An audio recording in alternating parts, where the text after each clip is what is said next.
नमस्कार। देश प्रदेश के इस खास सेगमेंट में आपका बहुत बहुत स्वागत है। मैं हूं आपके साथ जया कौशिक त्रिवेदी। सबसे पहले खबर पटना से, जहां केंद्रीय मंत्री रविशंकर प्रसाद ने गुरुवार को पटना मेडिकल कॉलेज अस्पताल का दौरा किया और कोरोना की तैयारियों का यहां पर जायजा लिया। पीपीई किट पहने आप देख रहे हैं केंद्रीय मंत्री रविशंकर प्रसाद को। उन्होंने खासकर पीएमसीएच के कोरोना वार्ड का निरीक्षण किया और डॉक्टर्स और नर्सों से बात कर उनका हौसला बढ़ाया। इस दौरान रविशंकर प्रसाद पीपीई किट पहने हुए दिख रहे हैं आपको। अस्पताल में मौजूद कोरोना पीड़ितों से भी उन्होंने हालचाल जाना।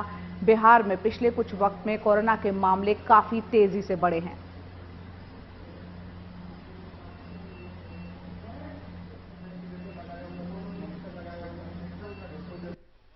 तो देश में कोरोना के मामले काफी तेजी से बढ़ते चले जा रहे हैं और आगरा में भी कोरोना का कहर बढ़ रहा है, लेकिन यहां लोग लापरवाह होते हुए नजर आ रहे हैं। बाजारों में लोग सोशल डिस्टेंसिंग का कम ही पालन करते हुए दिख रहे हैं। मास्क लगाना किसी के लिए अनिवार्य जैसे है ही नहीं।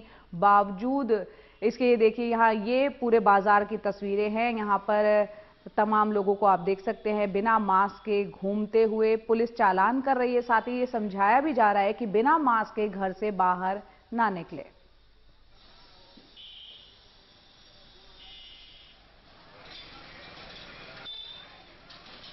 और वहीं देश में कोरोना से लड़ाई में अग्रिम पंक्ति पर काम करने वाली आशा कार्यकर्ता हताश हैं और बेबस होकर हड़ताल पर चली गई हैं। हरियाणा की 20,000 आशा कार्यकर्ता 7 अगस्त से, जबकि दिल्ली की 6,000 से ज्यादा आशा वर्कर्स 21 जुलाई से ही हड़ताल पर हैं।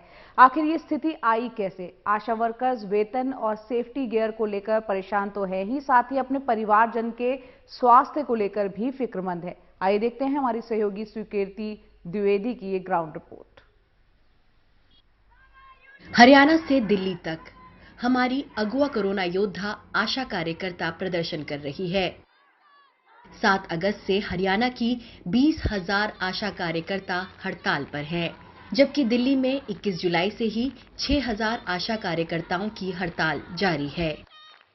रविवार को दिल्ली के जंतर मंतर पर जिन आशा कार्यकर्ताओं ने प्रदर्शन किया, अब उन पर एफआईआर हो चुकी है, सोशल डिस्टेंसिंग के कायदों को तोड़ने के जुर्म में।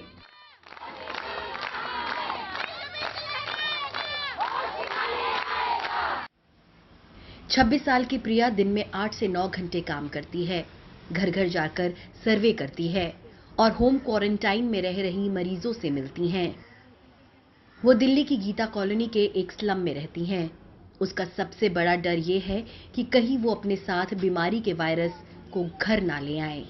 उसके 2 छोटे छोटे बच्चे हैं, एक 3 साल का, एक 6 साल का। दिल्ली में अब तक 150 आशा कार्यकर्ताओं को कोरोना हो चुका है। जब मैं जाती हूँ कंटेंट जोन में तो मुझे पीपी किट नहीं मिलता, तो मुझे डर लगता है।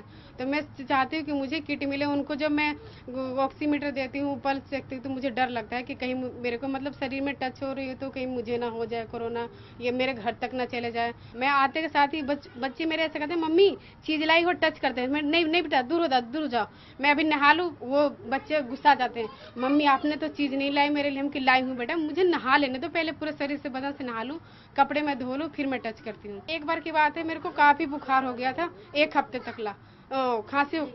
मैं हमेशा घर में एनी टाइम मुंह पे रुमाल बांध के रखती थी, विक्स लगाती थी, विक्स की गोली खाती थी और पैर के साइड सोती थी कि बच्चों को हमारे इन्फेक्शन ना लगे। हरियाणा के बल्लभगढ़ में 48 साल की हेमलता गोयल को अपना खर्च चलाने के लिए रिश्तेदारों से उधार लेना पड़ता है। 5 साल पहले उनके पति का देहांत हो चुका है और अब उसकी अकेली कमाई से घर चलता है। आशा कार्यकर्ताओं को बस 3,000 रुपए महीना मिलता है। कभी कभार इंसेंटिव मिल जाए तो 5-6 हजार रुपए बन जाते हैं। जो प्रॉब्लम्स हैं वो तो आती हैं, जैसे कि मैं अपने घर में अकेली कमाने वाली हूँ। मेरा बेटा है 23 साल का, वो अभी काम अपना स्टार्ट किया है, केवल अपना ही खर्चा निकाल सकते हैं, वो घर का खर्चा नहीं उठा सकते हैं। तो प्रॉब्लम आती है कि जैसे 5,000 तो मेरा घर का रेंट है और उसके ऊपर से घर का राशन भी है और बच्चे को पढ़ाना भी है, आगे उसके बारे में सोचना है, अभी कुछ उसे कोर्स कराना है, तो बहुत दिक्कतें आ रही हैं। तो कभी अपने मायके से कुछ सपोर्ट लेते हैं, कभी एक दूसरे से लेते हैं। हरियाणा और दिल्ली दोनों की आशा कार्यकर्ताओं ने राज्य सरकार से बस पीपीई किट और 10,000 रुपए महीने तक की सैलरी की मांग की है, लेकिन अभी तक उन्हें कोई जवाब नहीं मिला है। कोरोना योद्धाओं के लिए बड़ी घोषणाओं से लेकर के उनके ऊपर फूल बरसाए जाने तक हमने सब कुछ देखा है पिछले कुछ महीनों में, पर जो जमीनी हकीकत है वो ये दिखाती है कि वो अब भी कितनी चुनौतियों का सामना कर रहे हैं। नई दिल्ली से कैमरा पर्सन सचिन गुप्ता के साथ सुकीर्ति द्विवेदी, एनडीटीवी इंडिया के लिए।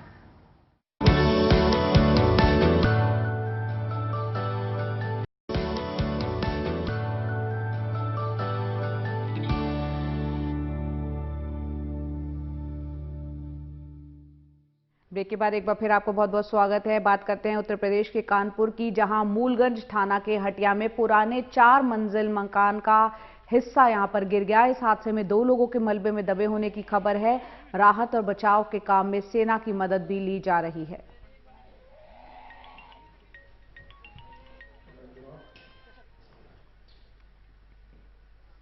और वहीं दूसरी तरफ हम देख रहे हैं कि कानपुर में भारी बरसात से कई इलाकों में जल जमाव हो गया है। नगर निगम की तमाम तैयारियां धरी की धरी रह गई हैं।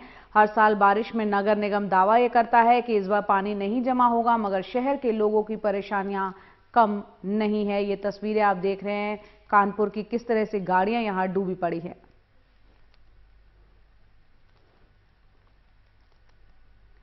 कोरोना के कारण बच्चों की पढ़ाई ऑनलाइन हो रही है, लेकिन हिमाचल के मझाड़ गांव की ये तस्वीरें हैं, जहां मोबाइल नेटवर्क नहीं आता, इसलिए बच्चे सिग्नल के लिए खतरनाक पहाड़ी पर जाते हैं, वहां पढ़ाई करते हैं। ये बच्चे राज्य सरकार से मोबाइल टावर लगवाने की मांग कर रहे हैं।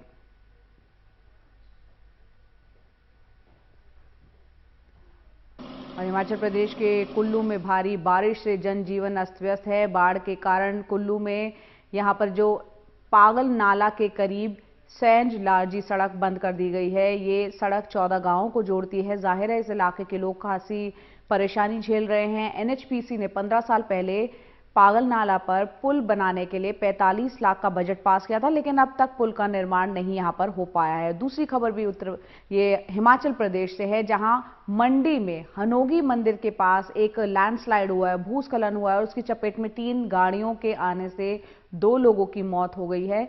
इस हादसे में 3 लोग घायल भी बताए जा रहे हैं। कुल्लू की ओर जा रही गाड़ियों पर बड़े पत्थर आके गिरे, जिससे ये दुर्घटना हुई।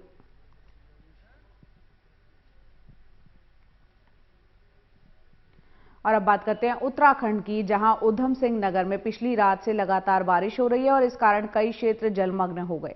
सीमांत खटीमा को नेशनल हाईवे से लेकर दर्जनों गांवों को जोड़ने वाली कंजाबाग सड़क पूरी तरह से जलमग्न है। लोग जान जोखिम में डालकर इन रास्तों से निकल रहे हैं।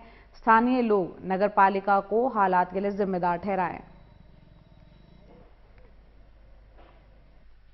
और वहीं जम्मू कश्मीर के डोडा जिले में सड़क के अभाव में लोग पालकी और बेड पर मरीजों को अस्पताल ले जाने को मजबूर हैं।